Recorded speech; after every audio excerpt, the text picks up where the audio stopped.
विश्वानि देव सवितर्दुरितानि परासुव यद्भद्रं तन्नयासुव। ओम श्री परमात्मने नमः। ओम श्री गुरुभ्यो नमः। ओम सर्वेभ्यो नमः। ओम। वैदिक संस्कृति हमारी अपनी संस्कृति। वैदिक संस्कृति में स्वाध्याय क्रम में अथेश्वर स्तुति प्रार्थना उपासना के मंत्रों के क्रम में बहुत ही सुंदर मंत्र हैं। एक एक मंत्र बड़ा ही सार गर्भित मंत्र है। तो एक बार पारायण कर लेते हैं उन मंत्रों का, क्योंकि इन मंत्रों का हमारे दैनिक जीवन में अत्यंत प्रयोग है। क्रियात्मक रूप से भी प्रयोग है, आध्यात्मिक रूप से भी प्रयोग है। जो भी यज्ञ आदि के कर्म हम करते हैं तो अधिकांश भारतीय समुदाय उन मंत्रों का पालन करता ही है, उनका उच्चारण करता ही है, उनका वाचन करते हैं। अपने नित्य प्रति बहुत सारे ऐसे साधक हैं जिन्होंने संकल्प लिए हैं कि वह नित्य प्रति अग्निहोत्र करते हैं, तो उनके लिए भी एक एक शब्द पर विशेष ध्यान देवें, एक एक शब्द का अर्थ आत्मसात करें और जब भी उच्चारण करें तो अर्थ पूर्वक उच्चारण करें। माने आपके उच्चारण करने के तरीके से आपको अर्थ का बोध होता रहे। इस प्रकार से कहा ना, तज्जपस तदर्थ भावनम। तो जो हम जप करते हैं, जो भी बात करते हैं, जो मंत्र का उच्चारण करते हैं, यदि अर्थ की भावना से करें कोई भी जाप, तो ईश्वर की प्राप्ति में वह सहायक होते हैं, उनका अधिक लाभ होता है। तो कहा प्रथम मंत्र है ओम विश्वानि देव सवितर्दुरितानि परासुव यद भद्रं तन्नयासुव। और इसके कितने सुंदर सुंदर पद्यात्मक अर्थ हैं। तो सर्वेश सकल सुखदाता शुद्ध स्वरूप विधाता है, उसके कष्ट नष्ट हो जाते शरण तेरी जो आता है। सारे दुर्गुण दुर्व्यसनों से हमको नाथ बचा लीजिए, मंगल में गुण कर्म पदार्थ प्रेम सिंधु हमको दीजिए। ओम हिरण्यगर्भः समवर्तताग्रे भूतस्य जातः पतिरेक आसीत् सदाधार पृथ्वीं द्यामुते मां कस्मै देवाय हविषा विधेम। तू ही स्वयं प्रकाश सुचेतन सुख स्वरूप दुख त्राता है, सूर्य चंद्र लोक आदि को तू रचता और टिकाता है। पहले था अब भी तू ही है, घट घट में व्यापक स्वामी। योग भक्ति तप द्वारा तुझको पावे हम अंतर्यामी। ओम य आत्मदा बलदा यस्य विश्व उपासते प्रशिशं यस्य देवाः यस्य छायामृतं यस्य मृत्युः कस्मै देवाय हविषा विधेम। तू ही आत्मज्ञान बलदाता सुयश विज्ञ जन गाते हैं, तेरी चरण शरण में आकर भवसागर तर जाते हैं। तुझको ही जपना जीवन है, मरण तुझे बिसराने में। मेरी सारी शक्ति लगे प्रभु तुझसे लगन लगाने में। ओम यः प्राणतो निमिषतो महित्वैकैद्राजा जगतो बभूव य ईशे अस्य द्विपदश्चतुष्पदः कस्मै देवाय हविषा विधेम। तूने अपनी अनुपम माया से जग ज्योति चमकाई है, मनुज और पशुओं को रचकर निज महिमा प्रगटाई है। अपने ही सिंहासन पर श्रद्धा से तुझे बिठाते हैं, भक्ति भाव से भेंटे लेकर शरण तुम्हारी आते हैं। ओम ये न द्यौरुग्रा पृथिवी च दृढ़ा ये न स्वस्तभितं ये न नाकः यो अंतरिक्षे रजसो विमानः कस्मै देवाय हविषा विधेम। तारे रविचंद्रादिक रचकर निज प्रकाश चमकाया है, धरणी को धारण कर तूने कौशल अलख जगाया है। तू ही विश्व विधाता पोषक, तेरा ही हम ध्यान धरें। शुद्ध भाव से भगवन तेरे, भजनामृत का पान करें। तो कितने सुंदर पद्यात्मक अर्थ हैं, सहज ही आकर्षित करते हैं एक साधक को उस ईश्वर की भक्ति करने के लिए। तो हमें धन्यवाद करना चाहिए महर्षि दयानंद सरस्वती जी का कि जिन्होंने इतनी अच्छी एक पद्धति विकसित की। हालांकि मंत्र तो वेदों में ही हैं, लेकिन वेदों में 20,000 से ज़्यादा मंत्र हैं। उन मंत्रों में से इन 8 मंत्रों का संकलन करना और अच्छे से उसको अर्थपूर्वक विधान के तहत उसकी रचना करनी, उसको लिखना, उसको एक पूरा एक क्रियात्मक पक्ष देना भावों के साथ में। तो ऐसे महान ऋषियों के चरणों में कोटि कोटि प्रणाम करते हैं। तो ऐसे ही इसी क्रम में आगे का मंत्र है, ओम प्रजापतेन त्वदेतान्यो विश्वा जातानि परिता बभूव, यत्कामास्ते जुहुमस्तन्नो अस्तु वयं स्याम पतयोरयीणाम। क्या कहा? प्रजापतेन त्वदेतान्यो, प्रजापते, हे प्रजापते, हे सब प्रजा के स्वामी, हे प्रजापालक, हे प्रजावत्सल, प्रजा के पति, प्रजापते। ऐसे संबोधन पद में हे प्रजापते, हे प्रजापालक, हे प्रजाओं के स्वामी।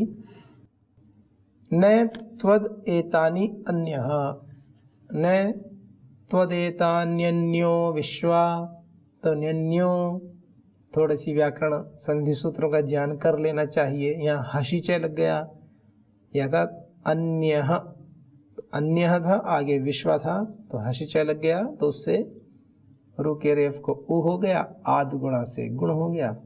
स्थानांतरता हमने कहा कि ओ के स्थान पर आ और ऊ को जो एक आदेश होगा वो ओ हो जाएगा, है ना। और फिर यहाँ बीच में त्वद एतानि अन्यः, यहाँ पर ई को णची लग गया, तो ऐसे था त्वत एतानि अन्य, है ना। तो ऐसे करके बन जाते हैं, तो ये संधि होती है।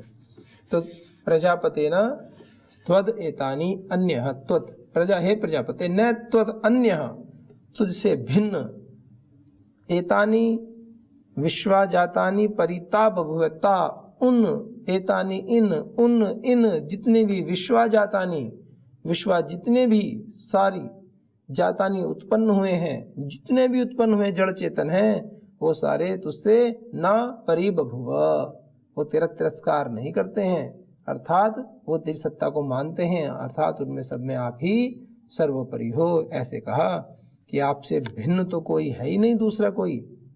उन इन सब भूत जड़ चेतन भूत जगत में आपसे भिन्न कोई नहीं है और सभी आपकी सत्ता को स्वीकारते हैं और आप अर्थात सर्वोपरि हो। ऐसे कहा कि जो जड़ चेतन पदार्थ है ना, उन इन जड़ चेतन आदि ऐसे विश्वा जाता नहीं, संपूर्ण जो उत्पन्न हुए पदार्थ हैं, चाहे वो जड़ पदार्थ हो, उत्पन्न तो जड़ भी होते हैं ना, पहाड़ हैं, नदियां हैं, ये सारे भी तो उत्पन्न ही हुए हैं ना, सृष्टि से पहले तो नहीं थे ना।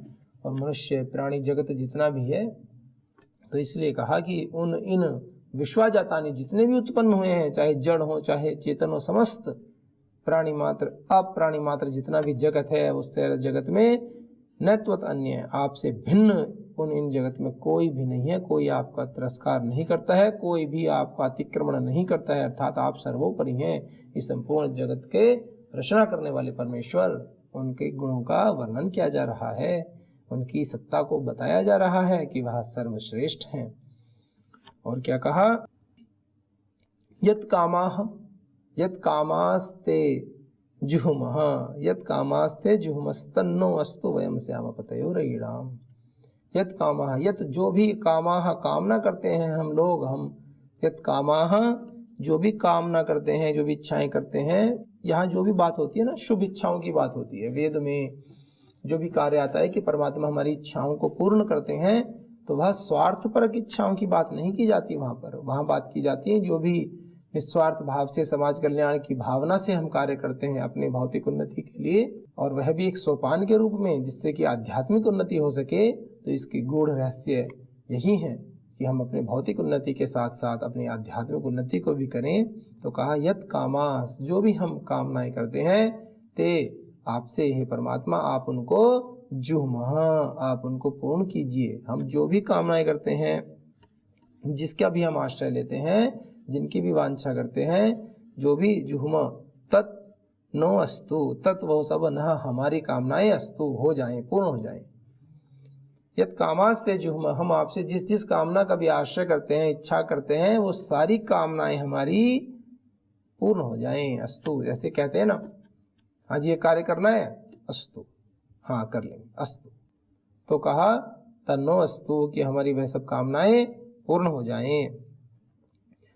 वयम श्यामा पतयोरयिणाम, और जब हमारी सारी कामनाएं, जो भी हम कामनाएं करते हैं वो हमारी कामनाएं पूर्ण होंगी तो क्या होगा फिर? वयम श्यामा, हम सभी हो जाएंगे। कैसे हो जाएंगे? पतयोरयिणाम, जो रयिणाम है, जो धन ऐश्वर्य के, पतयो स्वामी हो जाएंगे। फिर हम सब जितने भी धन ऐश्वर्य हैं, भौतिक समृद्धि है, आध्यात्मिक समृद्धि है, उसके हम स्वामी भी हो जाएंगे। यहाँ केवल भौतिक समृद्धि से ही तात्पर्य नहीं है कि भौतिक समृद्धि जो भी मैटेरियलिस्टिक वर्ल्ड होता है और जो भी मैटर होता है ना, जो भी पदार्थ है ना, इस मैटेरियलिस्टिक वर्ल्ड में जो भी पदार्थ जगत है, इसमें जो समृद्धि हमें मिलती है, तो उस समृद्धि को साधन बना करके उस आध्यात्मिक पथ पर हमें चलना होता है, उस अंततः उस ईश्वर को प्राप्त करना होता है।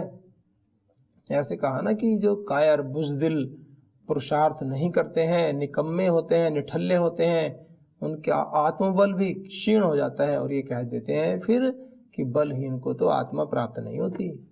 ऐसे तो इसमें क्या बात कही गई? पुरुषार्थ प्रधान बात की गई है कि हम कामना भी करें। और ऐसा नहीं जैसे एक छात्र होता है, परीक्षा का समय आया तो जा रहे हैं मार्ग में, कोई मंदिर मिला तो वहाँ पर बस थोड़ा झुक गए, ऐसे कोई मंत्र पाठ कर लिया, थोड़ा सा बोल दिया, गायत्री मंत्र का उच्चारण कर लिया और आगे बढ़ गए कि हमारा पेपर अच्छा चला जाए। किसी मंदिर में गए हैं, कहीं नारियल चढ़ा के आ गए, किसी मंदिर में गए हैं, कहीं लड्डू चढ़ा के आ गए। भगवान जी तो लड्डू खाने नहीं आएंगे वहाँ पे, वही पुजारी जी जो भी खाएंगे। पर चलिए ठीक है, एक भावना है आपकी कि ईश्वर के प्रति हम समर्पण भाव रखते हैं, उसका कोई निषेध नहीं कर रहे हैं। पर बात यह है कि परीक्षा का विषय आपकी पढ़ाई से है। भगवान जी ने कहा है कि यत कामना पूरी तो होंगी, जो जो आप आश्रय करेंगे, हमसे पूछेंगे।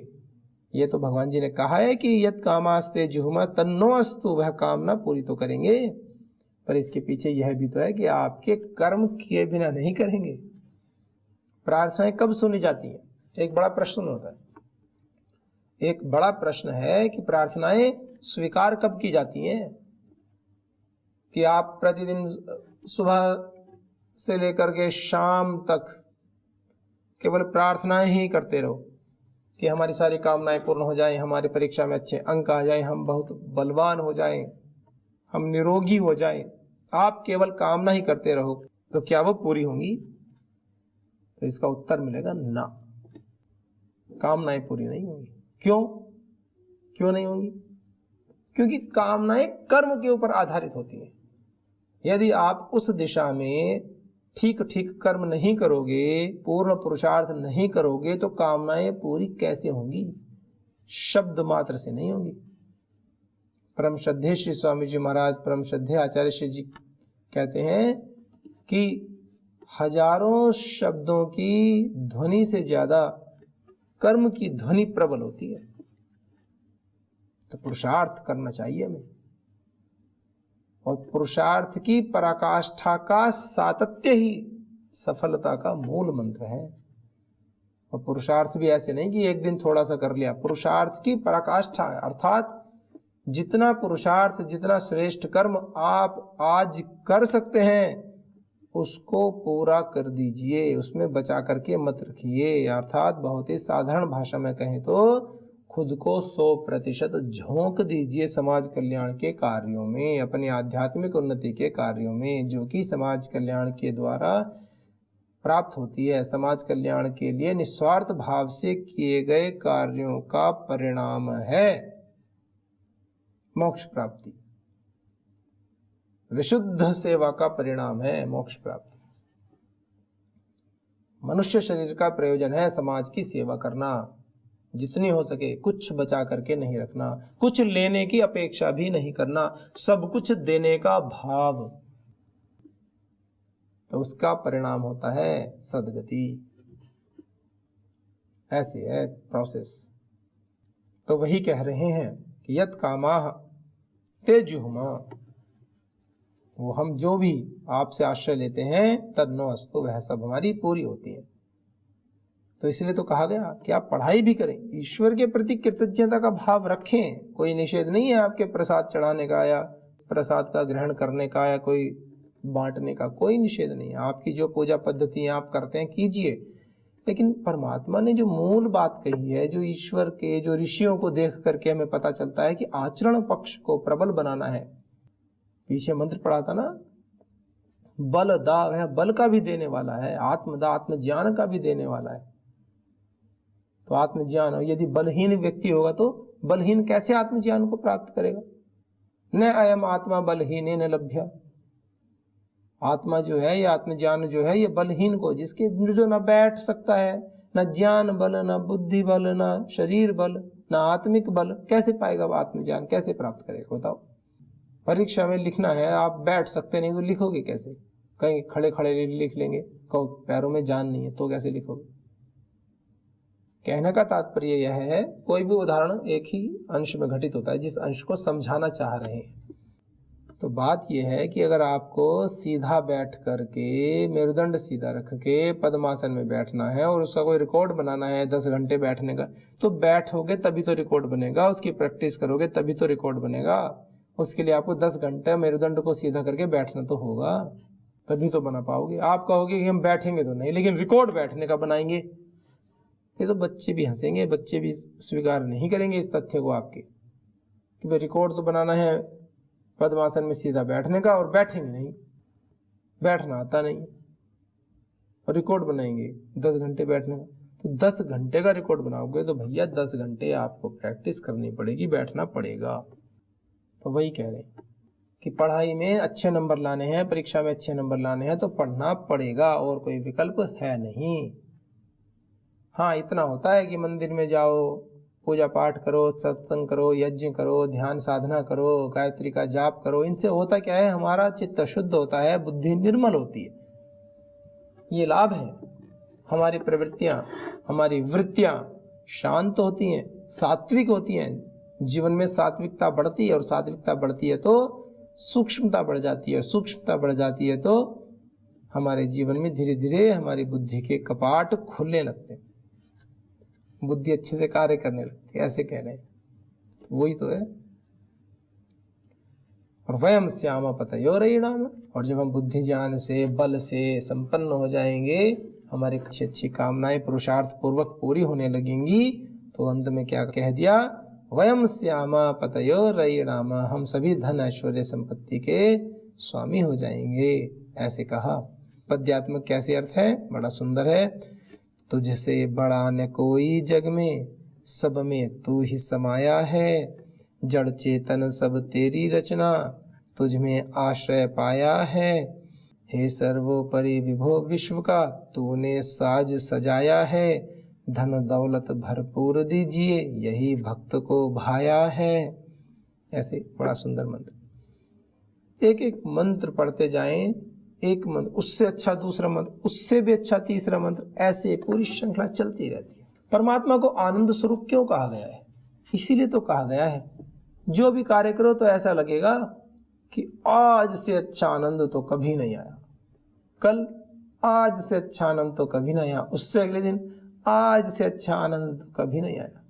जैसे परम श्रद्धेय श्री स्वामी जी महाराज योग शिविर लेते हैं, तो मैं तो प्रत्यक्ष इस विषय में भाइयों के मुख से सुनता हूँ, जो वहाँ पर व्यक्ति आते हैं उनके मुख से सुना है। वो कहते हैं तो आज जितना आनंद आया ना, आज तो मतलब द बेस्ट है, अब तक का बेस्ट है। अगले दिन फिर सुनो तो कहेंगे आज जो आनंद आया ना, ये तो कभी नहीं आया।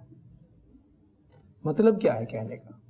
जैसे नित्य नूतन प्रभात होती है, सवेरा होता है, प्रत्येक दिन का प्रातःकाल का समय एक अद्भुत ऊर्जा, एक अद्भुत सात्विक शक्तियों को लेकर के आता है। इसी प्रकार से जो योगी होते हैं, जो आप्त पुरुष होते हैं, उनके द्वारा किए गए प्रत्येक कर्म उनके द्वारा किया गया जो भी कर्म वो कर रहे हैं वो सभी नित्य प्रति नवीन ऊर्जा का संचार करते हैं, उनमें नवीनता विद्यमान रहती है। नहीं तो परम श्रद्धेय श्री स्वामी जी महाराज को क्या है, आज तो इतना मतलब इतने समर्थ हैं कि वो चाहे तो आराम से बैठे कुछ भी ना करें। इतनी रिकॉर्डिंग कर दी हैं, इतने वीडियोस बना लिए हैं, योग के ऊपर इतना बोल चुके हैं, इतना कर चुके हैं, इतने उपदेश आ चुके हैं, उन्हीं को रिपीट चलाते रहे।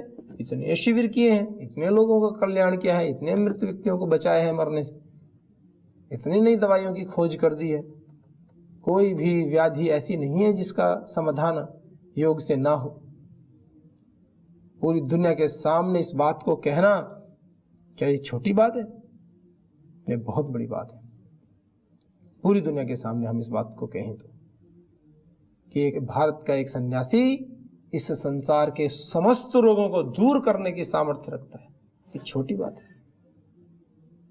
पर वो लोग उनकी मान के ठीक ठीक आचरण वैसा करें तब। ऐसे नहीं कि हाँ जी नहीं करते हैं, खड़े हो जाओ कहने की हमारा तो रोग ठीक नहीं हुआ। तो यहाँ कोई कृपा वाला काम नहीं है, वो भी होती है, गुरु कृपा भी होती है, एक अलग पक्ष है। लेकिन जो कुछ भी होगा पुरुषार्थ पूर्वक ही होगा, बिना किए कुछ नहीं होने वाला। ये तो नितांत सत्य है।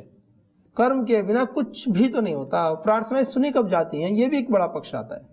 तो कहते हैं कि जब हम कर्म करते करते करते करते थक जाते हैं तो अपने घुटने टेक देते हैं भगवान के श्री चरणों में, और जब घुटनों पर बैठ करके हाथ जोड़ करके सर को झुका करके आंखों में अश्रु लेकर के जब ईश्वर के समीप जाते हैं, सम्मुख जाते हैं और हृदय से निवेदन करते हैं, तब आपकी प्रार्थनाएं सुनी जाती हैं। माने पुरुषार्थ करते करते करते करते आप थक चुके हैं और जितना भी करना था कर ही रहे हैं, अपने से मैक्सिमम कर चुके हैं, कर रहे हैं, और करने के बाद आप थक गए हैं, आपसे नहीं हो रहा है। जैसे कोई व्यक्ति पहाड़ पर चढ़ रहा हो, उसको 20 किलोमीटर ऊपर तक चढ़ाई चढ़नी हो। जैसे किसी को गंगोत्री जाना है या तपोवन जाना है तो बहुत लंबी चढ़ाई है, और आगे तो गंगोत्री से ऊपर तो खड़ी चढ़ाई होती है तपोवन तक की, 4 से 5 किलोमीटर की दूरी होती है। तो किसी को वहां जाना है और मार्ग में थक जाए तो जो साथी हैं जो पास में चल रहे हैं वो उसकी थोड़ी बहुत मदद कर देते हैं कि चलो चलो चलो।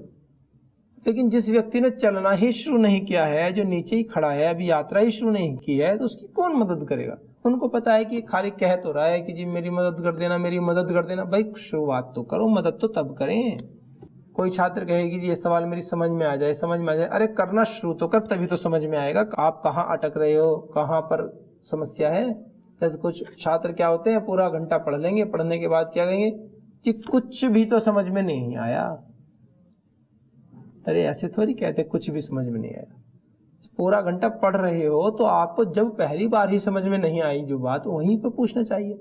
और ये तो ना एकदम जो आलसी प्रमादी होते हैं ना, उनके होते हैं स्टेटमेंट, जी बिल्कुल कुछ भी समझ में नहीं आया, और पूरे क्लास होने के बाद में वो केवल समय और माहौल खराब करने का ऐसा कार्य करते हैं, या नादानी में करते हैं। ऐसा भी उनको पता ही नहीं होता शब्दों की गरिमा क्या होती।